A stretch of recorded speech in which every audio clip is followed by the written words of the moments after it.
Hi, I'm Tenzin Namjong, and welcome to Lesson 3A of Nalanda, India's Ancient Wisdom. We all like to consider ourselves to be well-informed, knowledgeable people. We're in the information era, with access to knowledge about nearly anything in the universe at our fingertips. When we want to know something, we can look it up, read about it, and then we know something new.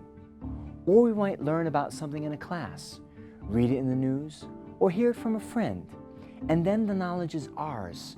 We rightly possess some new knowledge.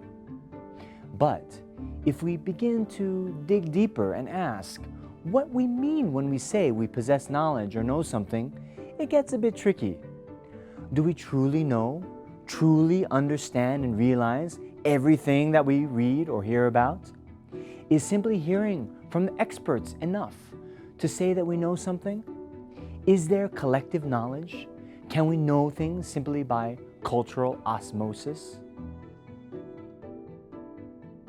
We must take a good look at what it means to know something, to know a given phenomenon. So what is knowledge? To answer that question, we must look at what types of things are knowable, what can be known. To answer that question, we must look at what type of thing is doing the knowing. What are knowers?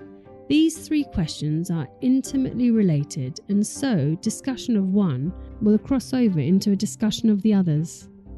This lesson is meant as a brief introduction to knowledge in ancient Indian and Nalanda tradition philosophy, which will be addressed in much greater depth in the future series of Nalanda tradition psychology and how logic works. Even this introduction gets complex and isn't absolutely essential for learning how to debate. So if you're not extremely interested, feel free to skip over it.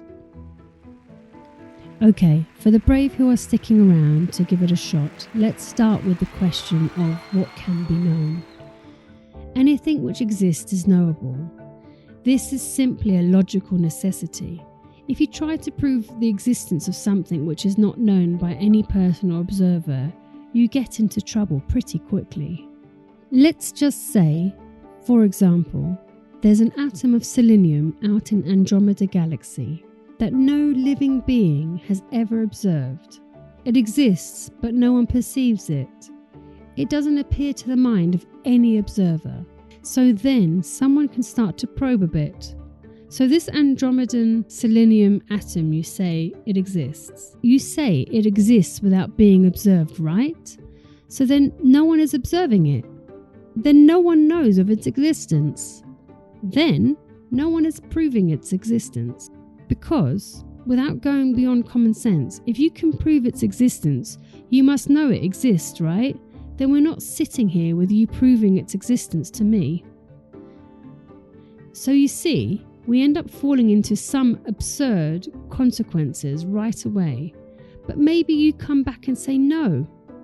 When I said it's not observed, I meant it's not seen with the eyes. Well, okay, that's fine. But does seeing with the eyes exhaust all possible ways of knowing something? If it does, then blind people are really left out at sea. Besides, if we look at something like a single photon, it's simply not possible to see it with the eyes on its own.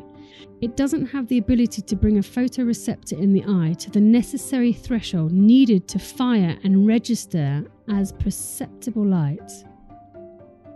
But isn't there a way in which we can know that a single photon exists? This brings us to the need to identify different types of phenomena. A phenomenon here simply means an existent object, something which exists.